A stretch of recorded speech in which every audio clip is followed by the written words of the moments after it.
My name is Sally Strawberry, and I'm here today to read you a story. Now, this book was my favourite book when I was a little incy strawberry. It's called The Tale of Mrs. Tiggy Winkle, and it's by Beatrix Potter. Before we start, let me put my glasses on. Ready?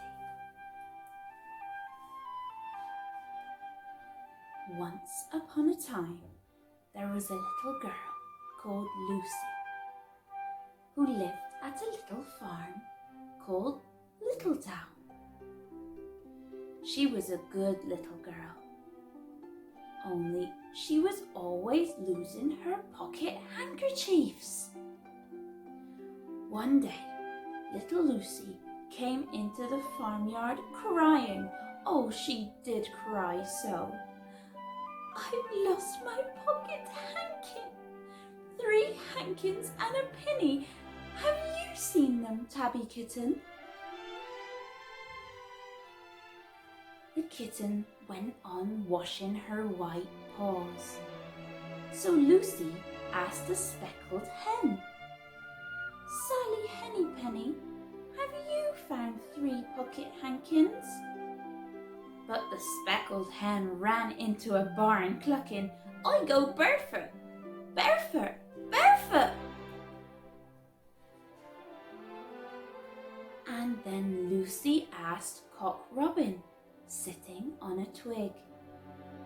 Cock Robin looked sideways at Lucy with his bright black eye, and he flew over a stile and away. Lucy climbed upon the stile and looked up at the hill behind Littletown, a hill that goes up, up into the clouds as though it had no top. And a great way up that hillside, she thought she saw some white things spread upon the grass. Lucy scrambled up the hill as fast as her short legs would carry her. She ran along a steep pathway, up and up, until Littletown was right away down below. She could have dropped a pebble down the chimney. Presently, she came to a spring, bubbling out from the hillside.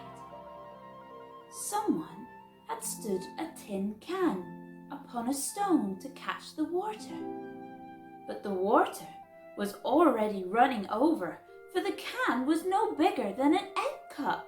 And where the sand upon the path was wet, there were footmarks of a very small person. Lucy ran on and on. The path ended under a big rock. The grass was short and green, and there were clothes props cut from bracken stems with lines of plaited rushes and a heap of tiny clothespins, but no pocket handkerchiefs. There was something else. A door straight into the hill, and inside it someone was singing. Lily white and clean, oh, with little frills between, oh, smooth and hot, red rusty spot, never here be seen, oh. Lucy knocked once, twice, and interrupted the song. A little frightened voice called out, Who's that? Lucy opened the door, and what do you think there was inside the hill? A nice, clean kitchen with a flagged floor and wooden beams, just like any other farm kitchen. Only the ceiling was so low that it nearly touched Lucy's head. and the pots and pans were small, and so was everything there. There was a nice hot, singy smell, and at the table, with iron in hand, stood a very stout, short person, staring anxiously at Lucy.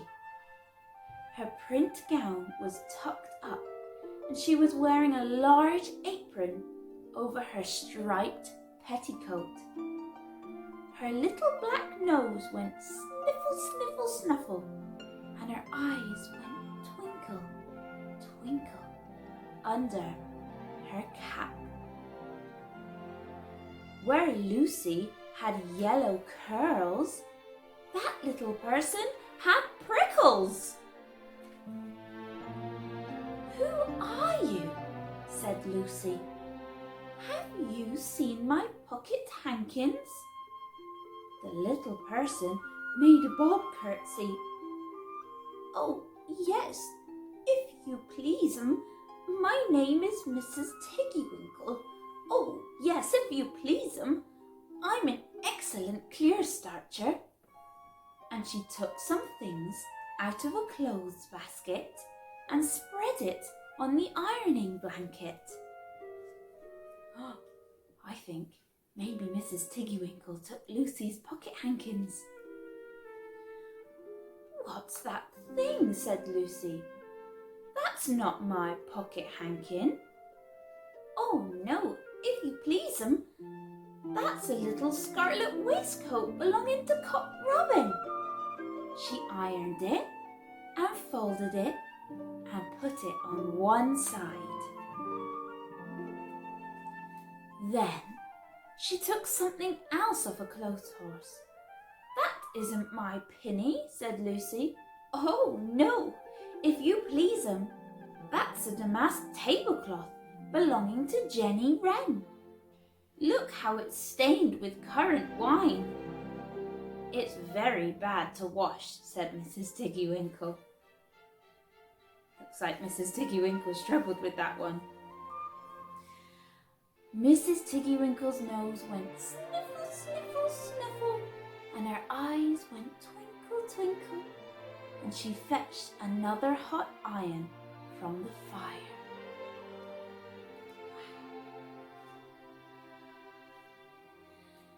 "There's one of my pocket hankins," cried Lucy, "and there's my penny." Mrs. Tiggy Winkle ironed it and goffered it and shook out the frills. "Oh, that is lovely," said Lucy. "And what are those long yellow things with fingers like gloves?" "Oh, that's a pair of stockings belonging to Sally Hennypenny. Look how she's worn the heels out with scratching in the yard. She'll soon go very barefoot," said Mrs. Tiggy Winkle. "Why, there's another handkerchief, but it isn't mine. It's red."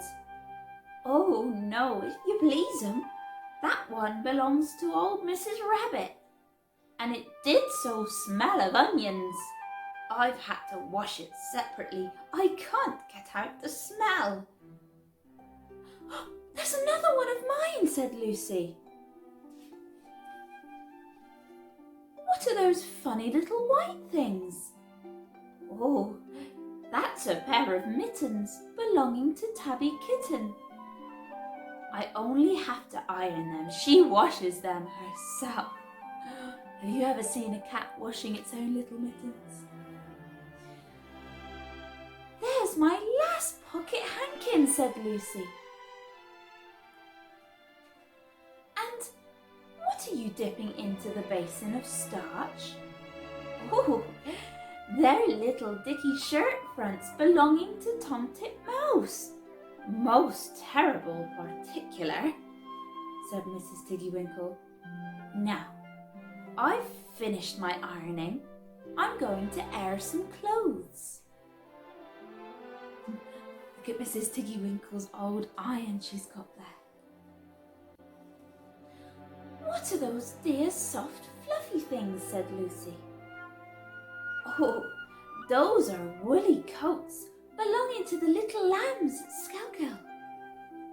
Will their jackets take off? Asked Lucy. Oh, yes, if you please 'em. Look at the sheep mark on the shoulder. And here's one marked for Gatesgarth, and 3 that come from Littletown. They're always marked at washing, said Mrs. Tiggy Winkle. So that means that the sheep's coats were always marked, so that Mrs. Tiggy Winkle know where the sheeps live. She can get the coats back to them. Isn't that clever? And she hung up all sorts and sizes of clothes, small brown coats of mice, and one velvety black moleskin waistcoat, and a red tailcoat with no tail belonging to Squirrel Nutkin, and a very much shrunk blue jacket belonging to Peter Rabbit, and a petticoat not marked that had got lost in the washing. And at last the basket was empty.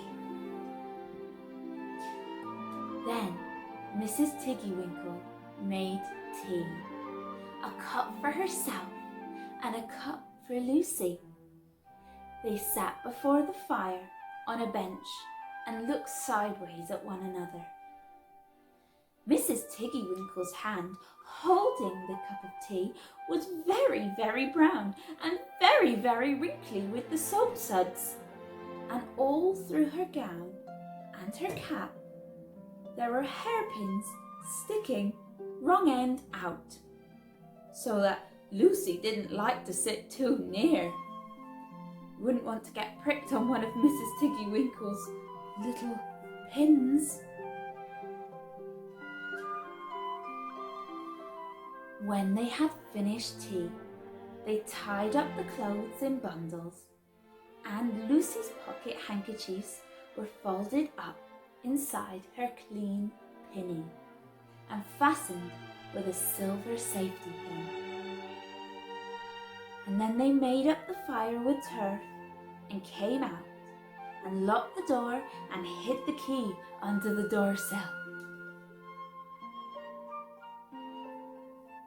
Then, away down the hill trotted Lucy and Mrs. Tiggy Winkle with the bundles of clothes. All the way down the path, little animals came out of the fern to meet them. The very first that they met were Peter Rabbit and Benjamin Bunny. Look, giving over the clean clothes to Peter Rabbit and Benjamin Bunny. I'm sure they loved that they were all clean. And she gave them their nice clean clothes, and all the little animals and birds were so very much obliged to dear Mrs. Tiggy Winkle. So that at the bottom of the hill, when they came to the stile, there was nothing left to carry except Lucy's one little bundle. Lucy scrambled up the stile with the bundle in her hand, and then she turned to say good night and thank you to the washerwoman, but that very odd thing. Mrs. Tiggy Winkle had not waited either for thanks or for the washing bill. She was running up the hill. And where was her white frilled cap and her shawl and her gown and her petticoats? And how small she had grown, and how brown and covered with prickles. Why, Mrs. Tiggy Winkle was nothing but a hedgehog. Now some people say that little Lucy had been asleep upon that stile, but then how could she have found 3 clean pocket handkins and a penny, pins with a silver safety pin. And besides, I have seen that door into the back of the hill called Catbell's.